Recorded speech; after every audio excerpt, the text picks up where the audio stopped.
Millions of years ago, the very air that gave life was also a hidden danger. Scientists have uncovered proof that Earth once held 35% oxygen, far higher than today. At first, it sounds like a gift.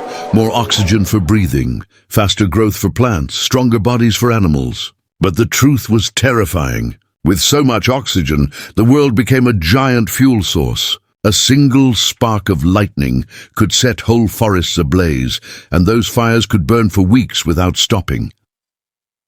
In this forgotten age, creatures grew larger than imagination allowed. Insects swelled to monstrous sizes, with dragonflies as wide as seagulls and millipedes longer than humans. They thrived in the rich air, their bodies supercharged by the atmosphere. But this strength came at a deadly cost. The same oxygen that made them giants also made them fragile.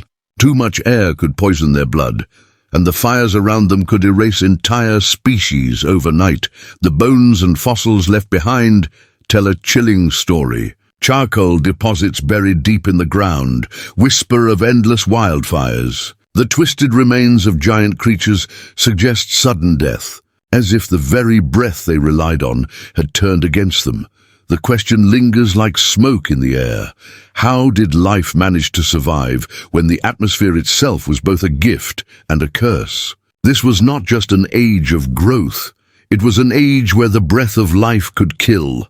Endless forests once stretched across the ancient earth, so thick and vast they seemed without end. Towering trees rose into the skies, their leaves weaving a canopy that blocked the sun.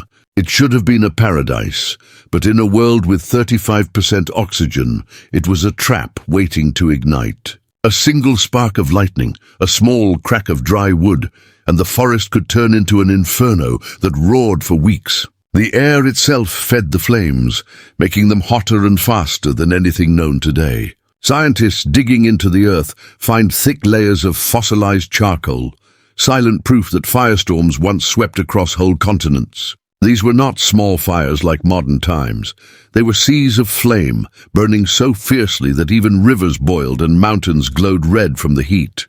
Creatures had nowhere to run. Smoke darkened the skies, choking out life, and the very forests that gave food and shelter became death traps. Imagine living in a world where every breath of air carried the risk of fire, where safety could vanish in a heartbeat. The forests were alive but unstable, beautiful yet dangerous, a paradise constantly on the edge of destruction. The suspense grows as the question emerges: how did any creature endure in such a land of fire? The evidence suggests that only the most adaptable, the most desperate, found ways to live.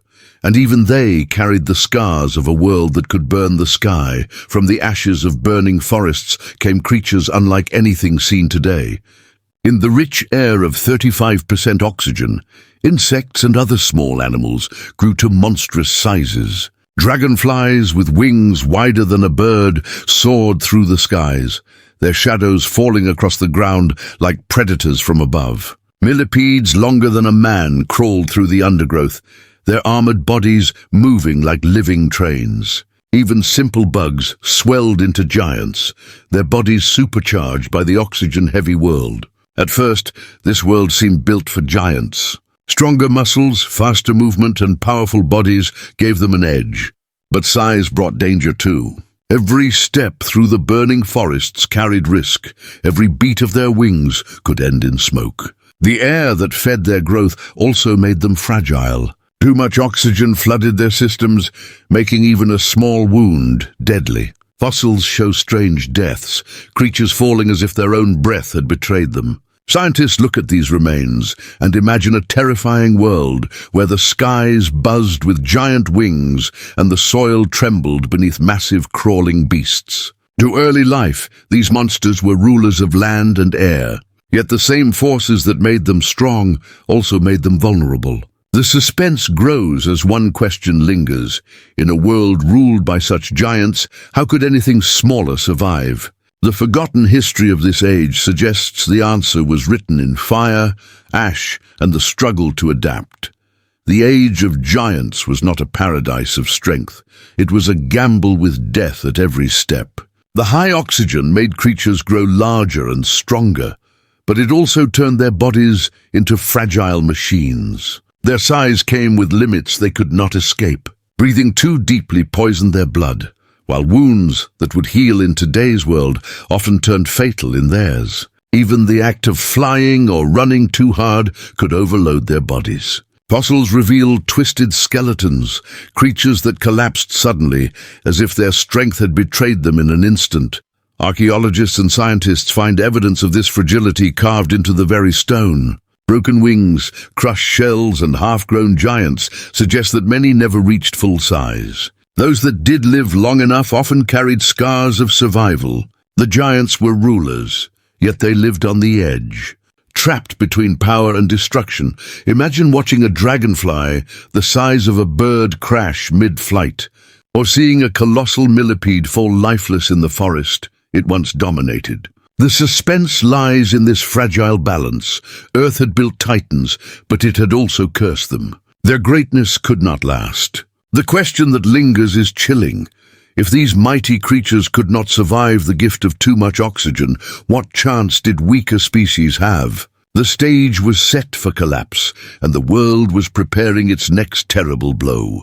The world soon revealed its most terrifying weapon, firestorms that swept across continents without mercy. With 35% oxygen, even damp forests became fuel, and when flames sparked, they roared higher than treetops and spread faster than running animals. Entire landscapes burned at once, turning day into night as smoke filled the skies. The heat was so intense that rivers boiled, stones cracked, and creatures were trapped in a blazing cage with no escape. Fossil layers of ancient charcoal tell the story of these infernos. They were not local fires, but global disasters, leaving behind scars in the earth that still remain. Whole ecosystems vanished, plants reduced to ash, and animals left in twisted heaps, their bodies scorched by the flames. Survivors fled into swamps, caves, or rivers, but many never returned. The forests that had once fed life became its greatest enemy, igniting again and again until the land itself was changed forever. Scientists believe these fires drove many of the giants toward extinction. Their size, once their strength became their downfall. They could not escape fast enough, and their bodies were too vulnerable. Smaller creatures had the advantage, hiding underground or in water, finding ways to endure. The suspense grows with the haunting truth. The very air that had given rise to giants now turned against them. The world was cleansing itself in fire, and only the adaptable would live to see the ashes settle. After the fires came silence. The air itself began to change, and the gift of endless oxygen vanished almost as suddenly as it had appeared.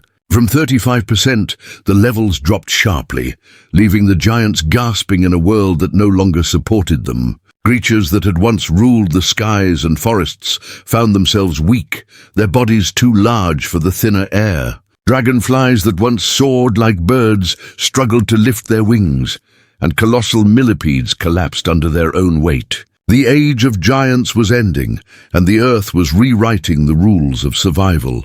Scientists studying ancient rocks and soils see this oxygen crash clearly. The forests thinned, fires grew less frequent, and the massive insects disappeared from the fossil record. Smaller creatures began to thrive, filling the spaces the giants left behind. Evolution favored those who could adapt quickly, those with lighter bodies, faster growth, and less dependence on the unstable air. The suspense lies in the razor's edge of survival. The giants had seemed unstoppable, but they were undone not by predators, not even by fire, but by the invisible breath of the earth itself. Oxygen had built them, and oxygen had destroyed them. And in that collapse, the path was cleared for new life to rise. But the question remains, why did the Earth's atmosphere shift so drastically, and could it happen again? From the ashes of giants came a new beginning. As oxygen levels dropped, the world grew calmer, safer from endless fire, and more stable for smaller life. Forests changed, creatures adapted, and the terrifying age of 35% oxygen faded into history. But its lessons were carved deep into the story of Earth. Life had learned that power could also be weakness, that abundance could lead to destruction, and that survival depended on balance.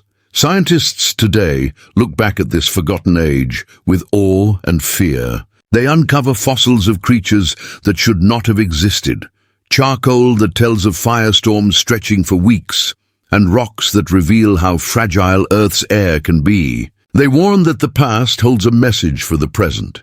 The atmosphere is not fixed. It can shift, and when it does, life is forced to change or vanish.